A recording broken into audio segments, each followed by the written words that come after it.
Hey everyone, this is Sunglass Rob from Sport RX, and I'm here with some friends that know a lot more about bikes than I do, but I know a lot about buying stuff. So this is Stephane Roch. He's a professional mountain bike racer, cross country. He's also worked at different bike shops for 15 years or so? 15 years I've been in the industry. Lot of experience. And then we got the famous Phil Metz, professional downhill racer, and also from Phil, Skills with Phil on YouTube, which is an amazing mountain bike channel. If you haven't subscribed to that, right after this video, you should. This video is kind of about how to help you get the right first mountain bike. And that's a little bit of it's daunting a little bit. There's a lot going on. It's a lot of money usually. If you're not really into the sport or have friends that are guiding you, you might not know exactly what you're getting into or what to look for. So we're just kind of going to give you some tips on how to buy your first mountain bike, a beginner's bike. My first bit of recommendation is shop for a shop before you shop for a bike. For me, the local bike shop, the relationship with the shop is more important than the actual brand of the bike or even the model of the bike or the sale price of the bike. If you have a place that you can go to, it's like you can call it home almost. It's almost like a hangout. You really trust the people. The people there actually authentically want to help you get into the sport, get you the right bike. That makes such a huge difference. And if you can trust those people and have a relationship, that's definitely the way to go in my opinion. Stephane, you've worked at a lot of different bike shops. Any opinions on that? Yeah, absolutely. I mean, you know, one thing that I like to tell people getting into it is it's really about getting out there and riding. We've done lots of videos today about, you know, differences between bikes, suspension travel, tire pressure, wheel size, all kinds of things. At the end of the day, you really want to get out there on the trail and gain some experience and see where the sport takes you. So here we have a bike that I think is a great bike for people getting into it. You know, it's not going to break the bank. It is a hardtail 29er. There are options to get hardtail 27.5s at similar price points. This is right at $1,000.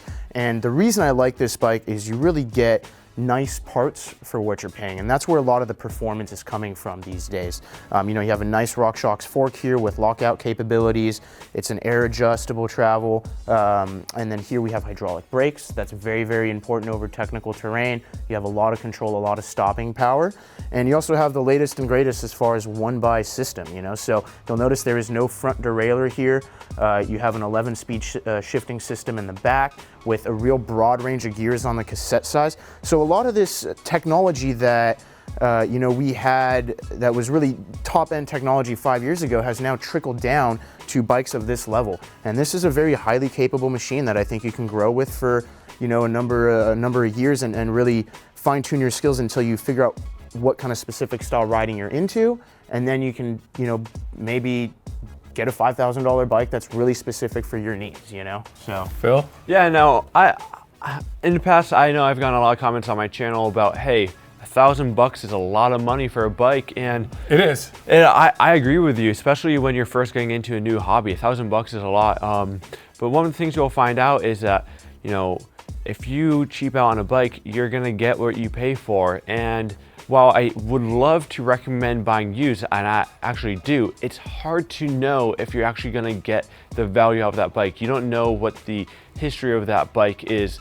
And so a lot of times you need to have a friend with you who knows something about bikes to help you guide you through the process of buying a bike off Craigslist and whatnot. So I don't wanna steer anyone away from buying used, but there are some factors that influence why you might not want to buy used because you don't know what you're getting. I'm not a huge fan of buying used because, again, for me it's about the bike shop first. And like a lot of times you buy a used bike and yeah, maybe it was $1,000 bike and you're getting it for $300, but it needs new tires. That's $50 each. It might need new cable. It might need some adjustment. It might need a tune-up.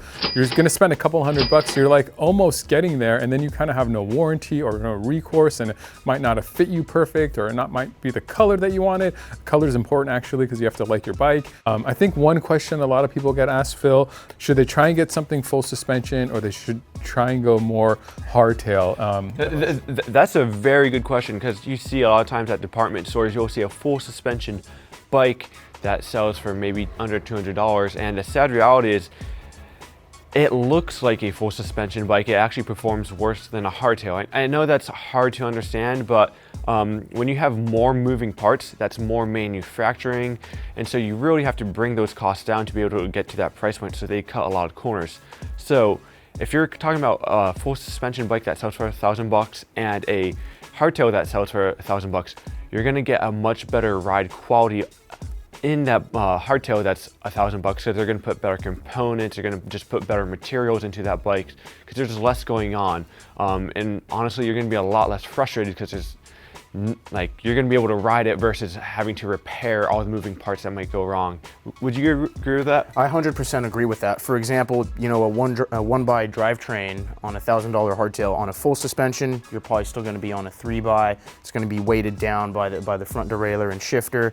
Shifting is not going to be as smooth. You may not get hydraulic brakes. You get way more bang for the buck. Believe it or not, you by not getting that full suspension on that lower price point bike, you're actually getting more bike, better equipment, and I think it's probably more trail ready.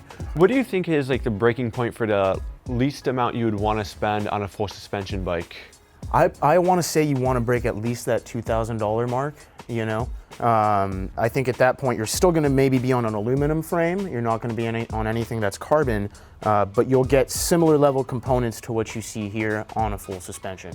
You know, if you really want to get maybe a little lighter full suspension bike, you'll probably be closer to that $3,000 mark. Yeah, I had 2,500 in my head for like beginner full suspension bikes, but you work in a bike shop, I sell sunglasses. Yeah, and then one other thing I can't stress enough is think about the level of progression, you know, that you're where you're going to take mountain biking, and you know, that's another reason to not go with a department store bike or a very basic, you know, the $300 to $500 mountain bike, because a lot of times you'll go ride that thing for a month and you'll realize, shoot, I'm really into this. I'm already outgrowing this bike. My skills have already surpassed what this bike can take, and I should have just spent $1,000 right from the get-go. Yeah, I think I'm going to add one thing to this. It's more of an investment, because you'll ride it for a few years, and you know, say it's time to, like, you've outgrown this bike. You can resell this bike and get some of your money back and help out someone else who's looking to get into mountain biking. Like, help them start out. What would you say is the least you'd want to spend on your entry-level mountain bike? Like you're going to actually take on trails. That you're actually going to take on trail. Yeah. I mean, I would really say about this price point, depending on certain components, you may be able to find something for the $800 range that's still, you know, fairly decent. But anything below that, you're just going to notice that you're going to outgrow it very, very quickly. So let's regroup a little bit. Okay, this is a long video. We might have gone a little bit off topic. So some tips on buying your first mountain bike. My first suggestion is shop the shop first before you shop the bike. Make friends and find someone trustworthy and work with them. I think we all agree on a lower price point first bike. A hardtail is probably the way to go. Maybe get better components versus the rear shock is probably smart to go. I think something we didn't quite talk about, and something that's really important, especially when you're buying it from the bike shop, is fit. Make sure you get something that fits you, not just size-wise, but also the type of riding and the terrain that you think you're going to start going on. And another thing is, don't get into analysis paralysis. Just get something and get out there and ride for a few months or a year and figure out that if this is really a sport for you, and then you'll know what the next bike is. You'll get into it. Think about those things. If you have any more questions on bike stuff, you put it in the comment section. We'll try and get back to you with the right answer. If we don't know, we'll find someone who knows the answer. Follow Phil's YouTube channel, it's Skills with Phil, for some tutorials on some how-tos on how to become a better mountain biker, on some tricks, and also just some adventures of Phil on Instagram is pretty amazing. And then our friend Stephane here is also on Instagram. It's at Swiss Mountain Biker. Right. Mountain is MTN. And then Cal Bikes has an Instagram as well, right? Yes, we do. It's just Cal Bike. So California Bicycle is our store. If you need any advice, feel free to reach out to us. Yeah, and if you have any eyeglass, sunglass, any questions, SportRx is the place to go.